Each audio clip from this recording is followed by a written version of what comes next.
जो okay enzyme की जो एक्टिव साइट होती है, एक्टिव साइट ऑफ एंजाइम,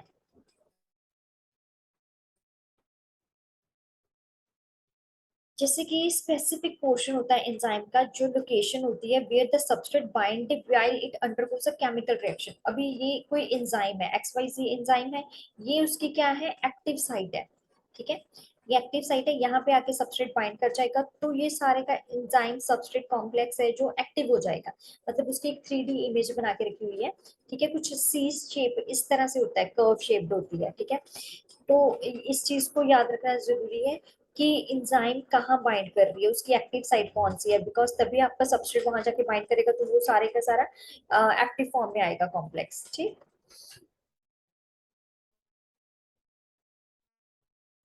उसके बाद आ गया कि enzyme substrate complex how does it work. जैसे कि सबस्ट्रेट बाइंड्स हो गया एंजाइम के साथ, एक्टिव साइट वो एक बना देगा, जैसे मैंने पहले बोला कि एंजाइम सबस्ट्रेट कॉम्प्लेक्स बन जाएगा। ठीक है, तो वो कैसे होगा, जैसे कि हमने बोला कि सी शेप्ड होती है, ऐसे कर्व शेप्ड होती है, तो उसमें एक थोड़ा सा पोर्शन होता है जो एक्टिव साइट की तरह ट्रीट करता है। जब सबस्ट्रेट इस पे बाइंड करेगा तो इस ईपी कॉम्प्लेक्स बन गया, enzyme product sorry enzyme substrate complex बन गया। ठीक है, एंजाइम बाइंड कर गया। अभी एंजाइम ने अपना काम करना यहाँ शुरू कर दिया, सबस्ट्रेट ने अपना काम करना शुरू कर दिया, तो दोनों ने क्या बना दिया, ईपी बना दिया। EP means enzyme product complex बन गया।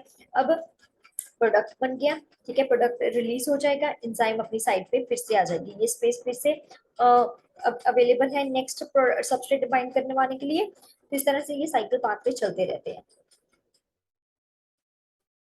यहाँ ने इन्होंने एग्जांपल देके बताया है, जैसे कि सबस्ट्रेट है सुक्रोज। ठीक है, ये आपकी एंजाइम की एक्टिव साइट है सुक्रेस। सुक्रेस के साथ जब सुक्रोज बाइंड करेगा तो एंजाइम सबस्ट्रेट कॉम्प्लेक्स बन गया। ठीक है, कुछ इस तरह का दिखेगा, हाइड्रोलिसिस हो गई, एडिशन ऑफ वाटर हो रहा है।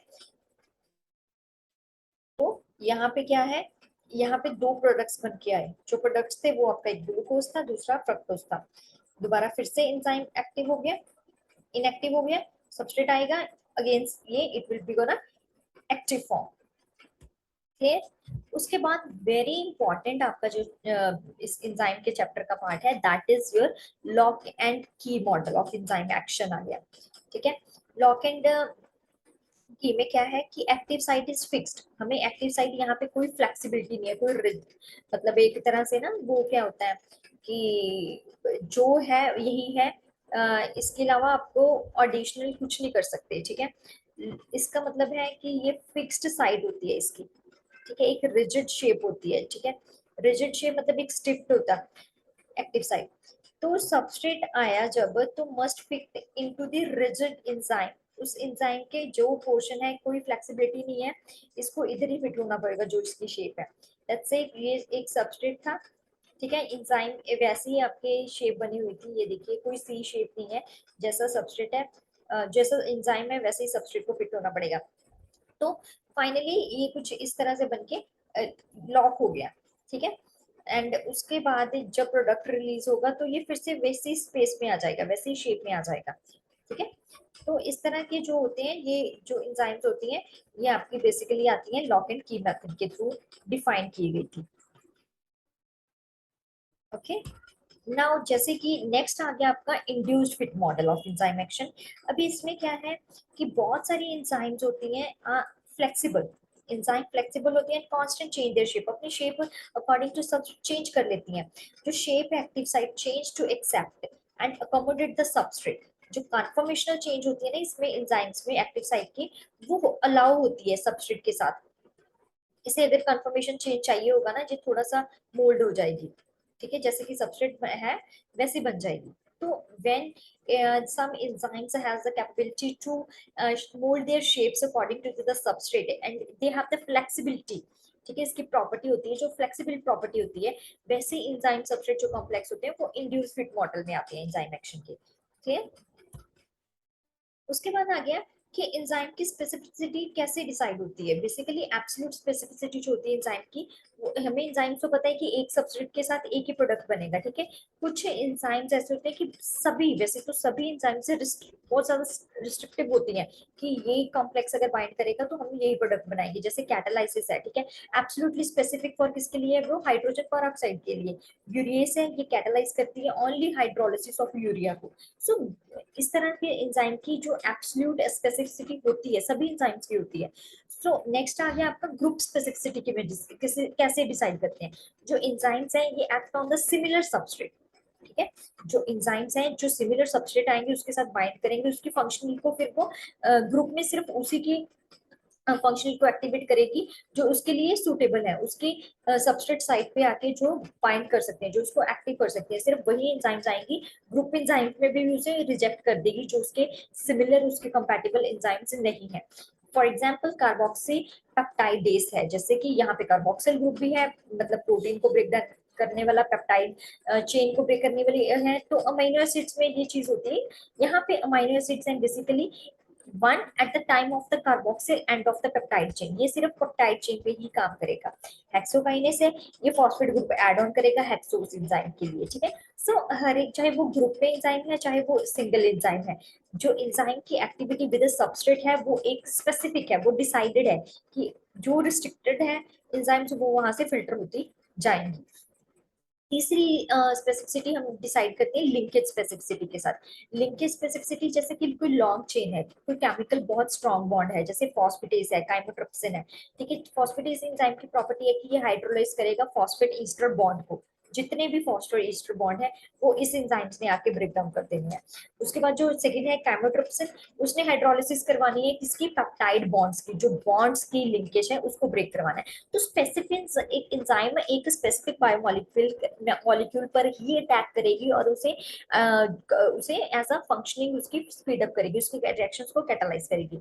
स्टीरियो जो केमिकल स्पेसिफिसिटी होती है वो होती है कि जो कायरल कंपाउंड्स होते हैं, जो बेसिकली एल या डी शेप लिवियो डेक्स्ट्रो में होते हैं, तो वो कैटालाइज करते हैं डिफरेंट रिएक्शन। फॉर एग्जांपल यहाँ दी हुई है कि एल अमाइनो एसिड ऑक्सीडेज है, ये कैटालाइज करेगा एल अमाइनो एसिड पे, पर but not to the D, ठीक है।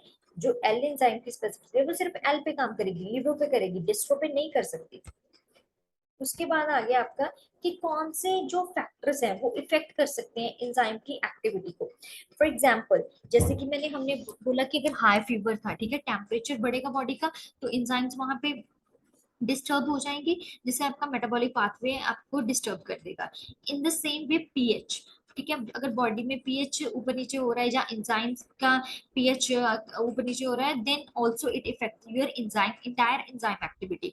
सबस्ट्रेट की कॉन्सेंट्रेशन अगर ज्यादा हो गई या कम हो गई तो वो चीज इफेक्ट कर सकती है, एंजाइम की कॉन्सेंट्रेशन ज्यादा हो गई कम हो गई तो वो चीज इफेक्ट कर सकती है। फॉर एग्जाम्पल यहाँ एक बहुत अच्छे से बताया हुआ है कि इस स्लाइड को बहुत ध्यान से देखना बच्चों, ये बहुत ज्यादा इंपॉर्टेंट एंजाइम है, इससे बहुत सारे क्वेश्चंस बनते हैं कि क्या चीज है, टेम्परेचर टी से डिनोट होता है, ठीक है। टेम्परेचर इंक्रीज हुआ द जो ई के इंक्रीज इंक्रीज हो जाएगा, मतलब जो एंजाइम की काइनेटिक एनर्जी है वो इंक्रीज होगी, मतलब वो ज्यादा कोलिजन हो रहा है यहाँ पे, ठीक है।